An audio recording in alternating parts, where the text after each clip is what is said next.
They don't mind that. Every woman that I deal with or dealt with, obviously my life is on Front Street at Correct. all times. They know how I feel, and it usually is a concept. Like I'm not going around like who I'm gonna impregnate next. Like nah, it's usually. Hey guys, and welcome to Little Blackbird 91. We're talking to you guys today about Nick Cannon and him talking about him having several baby mothers and trying to defend it by saying it's Eurocentric thought process as to why we should have more than one partner, that Eurocentric standards are the ones who force this monogamy onto us. Yeah. So if you're new to the channel, like, share, subscribe, click on the bell button for notification of the uploads. For those of you who are returnees, you already know what it is, baby. You got the minerals. You got the minerals. Listen, stay hydrated. Why? Because the streets are hot out there. Listen. Grab your bottle down below. Stay hydrated, baby. All right? Listen, send them back to the manufacturer if they're not doing what they're supposed to do. All right? Lovely stuff. All right. Before we get the conversation flowing, let's get the intro going. Little Blackbird, you know what time it is. Time it is. Time it is. Time it is. Time it is.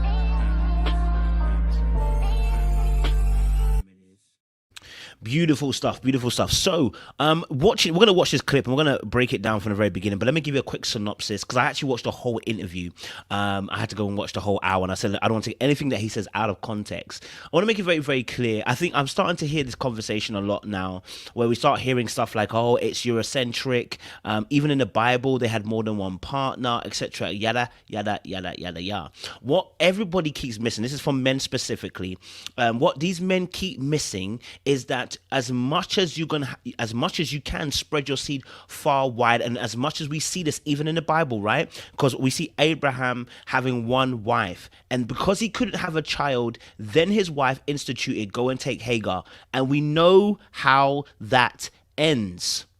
It don't end well for Hagar. Okay, we see Jacob, who loved one woman more than the other. He loved Rachel, then he loved Leah. Okay, and we saw how that ended when he had 12 sons, and how they wanted to kill one of the sons who was not part of the part of the pack of children that came out of Leah, who actually didn't even come fully out of Leah. They came out of some of the maids as well. Okay, listen. Just because God doesn't say he outright comes out and condemns it, does not mean he agrees with the behavior. Oh, trust me. Trust me and believe that. The world that we live in should tell you that, right? So we see this pattern of men having several children. David had the same thing, had issues with children. Solomon had so many wives and concubines, had issues in terms of the throne. And there's just so many issues that come with having several baby mothers, having several concubines, having several wives. It brings psychological damage that people don't talk about. What Nick Cannon describes in this video, it's only, oh, I can afford to pay for this, and the women are comfortable with this. It doesn't make a difference. If they're okay with this, and whether you have the money to supply for this, is this correct and right for the child? See, everyone's missing that equation. What they're talking about is how I feel and what's good for me. But we see the science, and we see the when we talk about psychology and stuff, and how, if we were even to dismiss psychology, let's look at even you as a child, right? How many of us wished our parents were around for the small things, not the big things? Because many of us who've come from, especially if you come from Africa, if your parents come from, this is what UK specifically, if your parents came from Africa to here, more than likely they were working hard, trying to maybe sometimes even do 2-3 jobs. Like, they were trying to do their best to keep a roof over your head, right? And you as a child, you as an adult now, fully appreciate the work that was done by your parent. But a lot of us missed out on the emotional connection that we should have had with our parents. Guess what? You cannot buy the emotional connection, and you cannot buy the emotional presence of a parent being there. How many of us can say, right, they wish that their parents were there for even like a recital? Now, he talks about, oh, having these many children, and how, he turns up to all their basketball games. It's impossible, because if all nine children have a basketball game on the same day, which they don't, because all nine are not the same age, you're not going to be able to be there for all nine.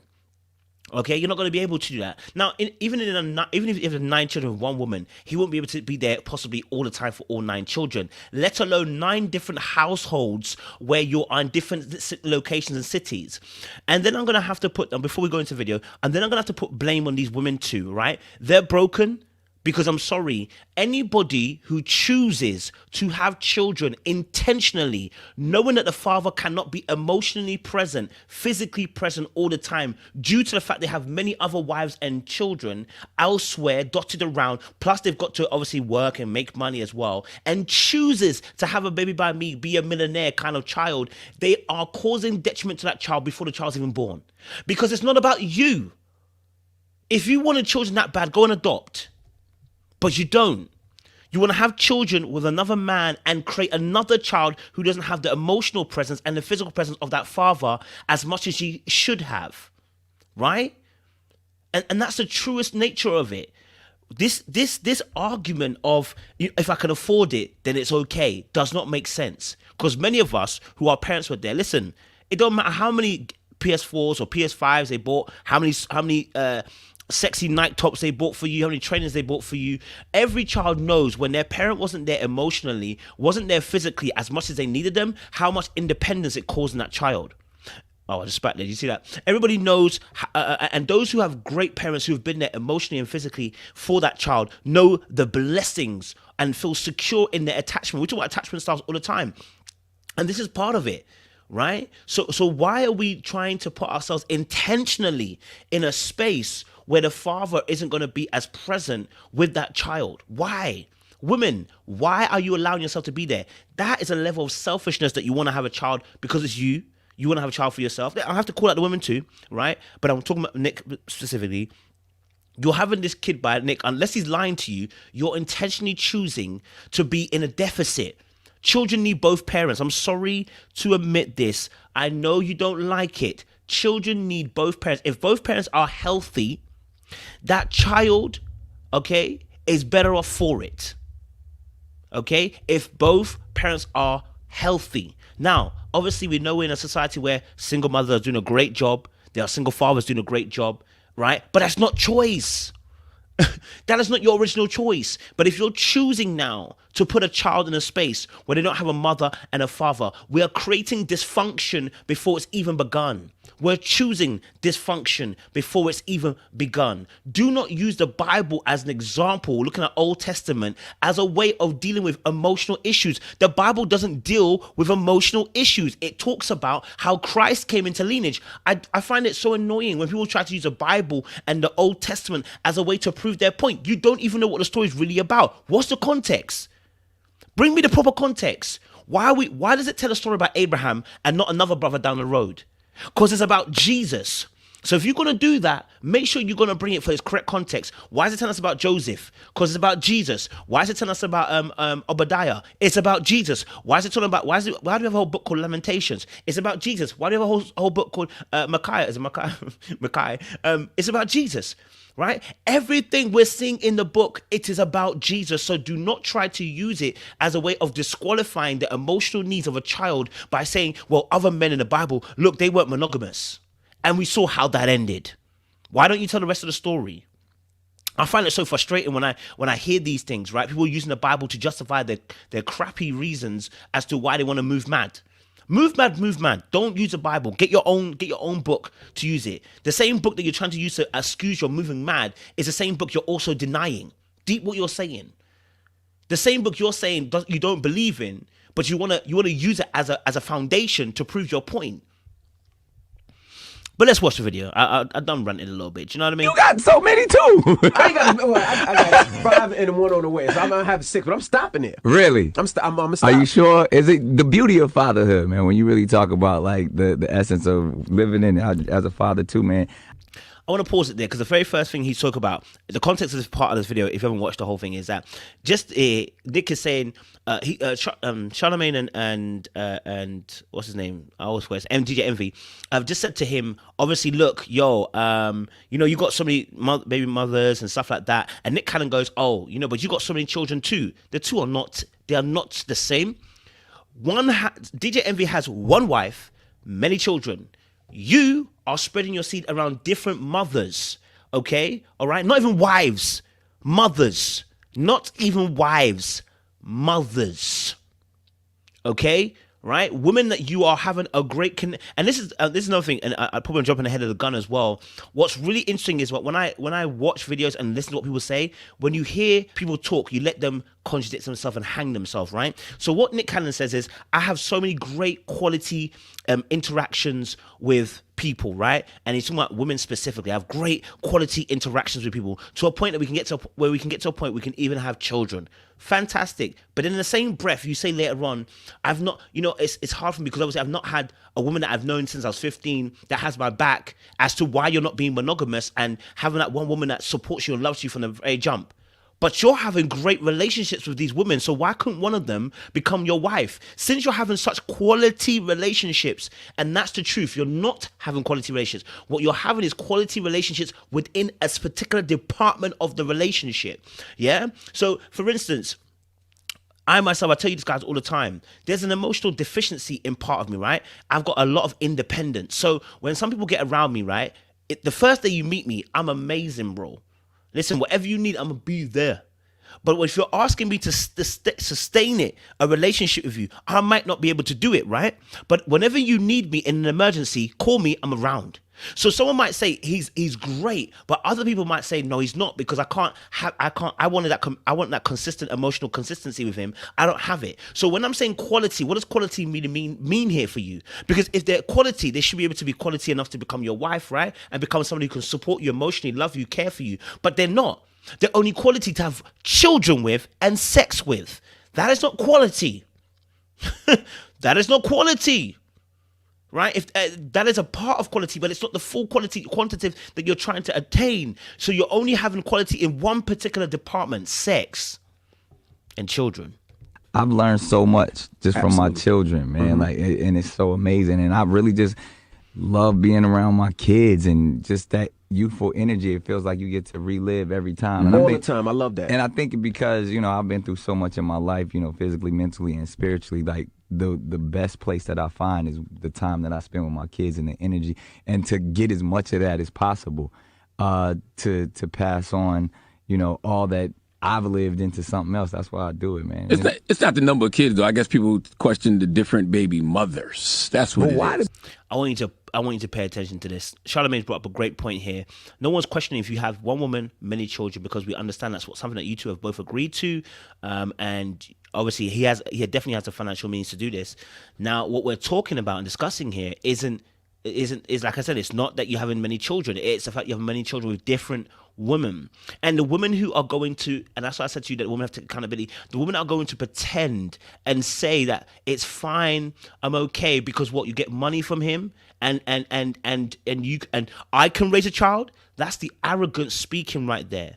Me as a man, all right, as a future father, would never want to have children, knowing how I grew up and the importance of having both my mum and dad there and what I got from both of them. I would never choose to be a single father. This is a high level of independence that's beginning to be born from arrogance and egocentricness from women. Right, I'm being very harsh today, because this is foolishness on both sides, both men and women, choosing to be in places intentionally that they're not thinking about the children. If you want to go and do madness, go and do madness, but don't involve now new life and place them in a place where they're not going to receive the full constructs of emotional care because you decided not to give them that. That's the difference. There are foolish people in this world who do stupid stuff. Yeah, I included. We do dumb stuff, right? People have children and didn't mean to have children. I'm not talking about that, because that is you mistaking it. But when you are intentionally doing it, you're putting yourself in a place like this. People, and a mistake is once or twice, but you do it 3 or 4 times, you're now intentionally choosing to do this, right? So there's other people out there who are moving mad as well. But we're intentionally choosing a deficit for this child. Children need both mother and father if they're healthy. You know what I mean? People question that. I mean, because that's a Eurocentric concept when you think about the ideas of you're supposed to have this one person for the rest of your life. Was it Eurocentric when Bible says two shall become one? Is the Bible from Euro? Is the Bible from Euro? Is the Bible from Euro? When the Bible lets us know that we are united with Christ, we are married to the Lamb, is that not two becoming one? Is Adam and Eve 3, or they're one or two becoming one? Is Abraham and Sarah 2 becoming 1? We see how this changes and how this affects people, right? We see even in New Testament where it talks about an elder should have one wife, you know what I'm saying? Like, it doesn't say have multiple wives, right? And in the era of kings, in the times of war, are completely different to now. You're not in a time of war. You're not building children to go out to war for you. You're not building war machines, okay? You're not having multiple children because mortality rates are very, very high. You're not doing that. You're not in survival mode. You're in thriving mode. There is actually no need for this tactic that you're using at this particular moment. Really, that's just to classify property when you think about it. I mean, like, when you go into that mindset, if we really talking that talk, like, just the idea that a man should have one woman, we shouldn't have anything. I have no ownership over this person. Like, if we're really talking about how we coexist and how we populate, it's about what exchange can we create together. So what exchange can we exchange together? Listen, I don't mind business, bro. I'm all about business. Make your money, man. Transact, do your thing, man. I've not got no problem with that, right? But children are not part of that transaction. Children are human beings. Do you see how we almost dehumanizing what we're doing? And I don't know if it's in this clip. I think when I do the long version, you'll see it. When he talks about marriage, he talks about how marriage is sacred, but doesn't talk about having children as being sacred. See, this is the thing that we've almost dehumanized or lessened the value of having children, right? So that we put marriage on this high pedestal, but don't put having children on this high pedestal. Listen, any parent will tell you, listen, it's not easy being a parent. Less putting yourself in a situation where you're intentionally trying to remove the other party because you want to do it by yourself. I can do all good by myself. No. Many are men now who are grown up in these kind of families where the man has been removed, suffer emotional deficits because who can teach me how to be a man? You can't as a mother. And as a man, I can't teach a woman I can't teach a girl how to be a woman. I've never been one. Why are we trying to do things without each other? It's a complementary effect. We need both parties. I've never really subscribed to that mentality. You know what I mean? I understand the institution of marriage and stuff, but if we go back to what that was about, that was the classified property. That was because a father gave another man his daughter for land. So was Abraham and Sarah in exchange for property? Or was Jacob, when he went for Rachel and Leah, was that property? Let's not talk on things we don't know, bro. Let's not do that. Marriage is not a business. I get tired of people making these, if you want to call it Eurocentric bars. Marriage is not a business. It's not a business. That's not how God instituted marriage to be. I don't care if the Jews even say it's for business, but that's not what we see in Bible. Because our original template is what Christ did with us. And since it's not business for him, how can it be business for us? I'm made in his image. How can, if Christ makes a marriage between us and him about worship, about being into union, being able to commune with one another in the most intimate of ways, make our marriage about business? Right? How can it be? But he later on goes to talk about how in marriage, it talks about covenants, right? And when we're talking about covenants, understanding that, making that pact, making that promise, making that contract, that testament, that will, whatever you want to call it, in all senses, that when we deal with marriage, we have to look at the original template as to what the purpose of that marriage is. And for us as Christians, it's to glorify God. The purpose is to show you as well just how much we need God. Because when you get a partner and you see how they're grating they're grating you right now. They're busting your balls, as they say, right? You suddenly realize you really need God. And actually, Nick Cannon says this. The only way to complete marriage is to have God. And I'm like, so you see, and that's the arrogance that we have. We've put marriage on this pedestal. We need God to complete marriage. You don't need God to raise children? You don't need God to raise children? And you really get to that concept, it's like, all right, well, we got to change all of this up because I don't want ownership over anybody. I don't have ownership of any of the mothers or like we create families in that sense of we created a beautiful entity. So, and man's dropping this game. Listen, fam, this is good game. Yeah, this is dark arts good game. Don't let him fool you with this nonsense. Listen. I don't want to have ownership over nobody. You don't want to have ownership over nobody. Okay, let's take away ownership. How about responsibility? How about accountability? How about those words? Forget ownership. Accountability, responsibility. How about that? Why not have that? Right? Why does you having married someone and become about ownership? Why does it do that? Now, he's totally right about the ownership aspect when it comes to recent law and when it comes to recent transactions, recent marriage and how it was viewed in the Western society. Absolutely right.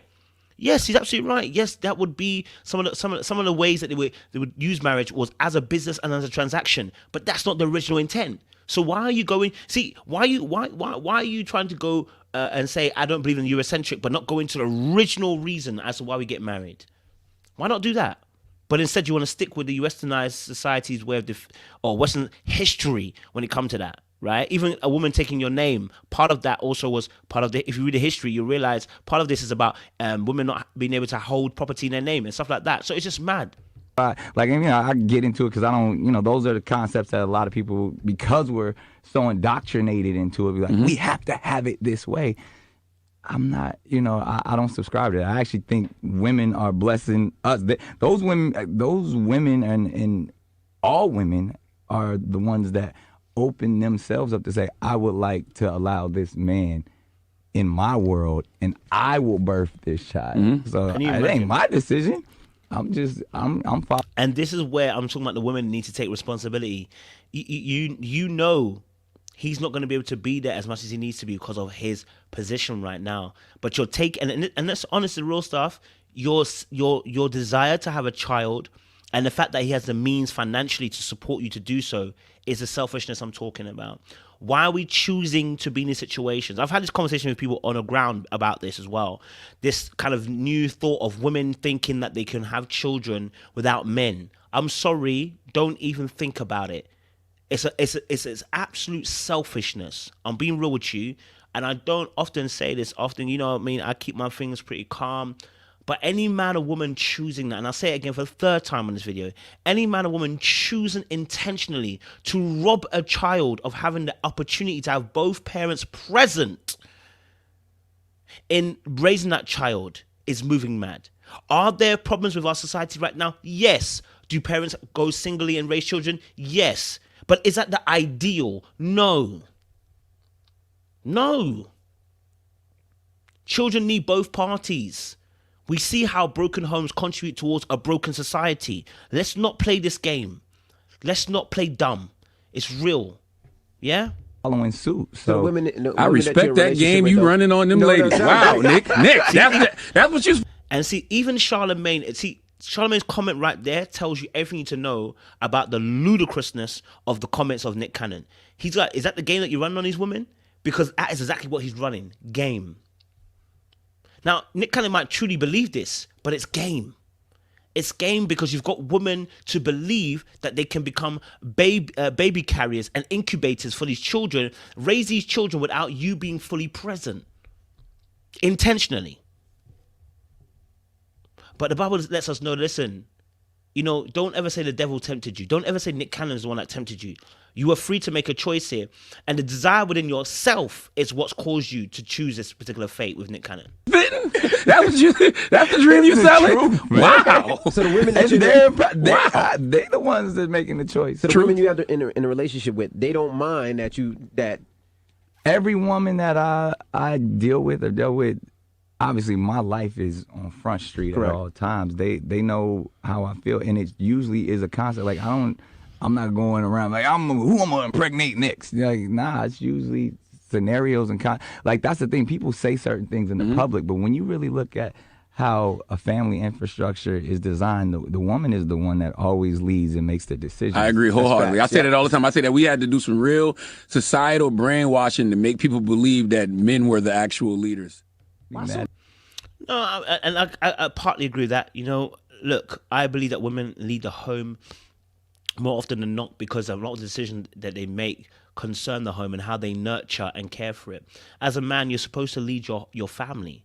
You know, that's where provision, protection, service comes into it. That's where we become Christ-like, in a sense of, if Bible says that Christ, that he loved us first, you as a man are supposed to love your family first, right? You're supposed to lead in the charge when it comes to behavior, lead in the charge when it comes to setting the tone and the temperature of your relationship, keeping that woman safe, right? So that woman will feel even more safe in a place where you are showing great leadership skills and you'll have a protective nature about you. Because this world, I'm telling you now, is run by men.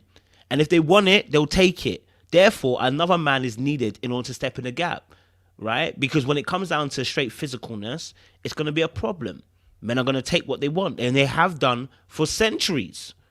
So that is why it's important to have the man of the household. That's what the Bible lets us know. Unless you, how can a man take over a household unless he's tie up the strong man? Oftentimes, the strong man in that house is the father, right? Remove him, and we've seen what's happened, especially in the black community. We've seen what's happened, and America's a point case.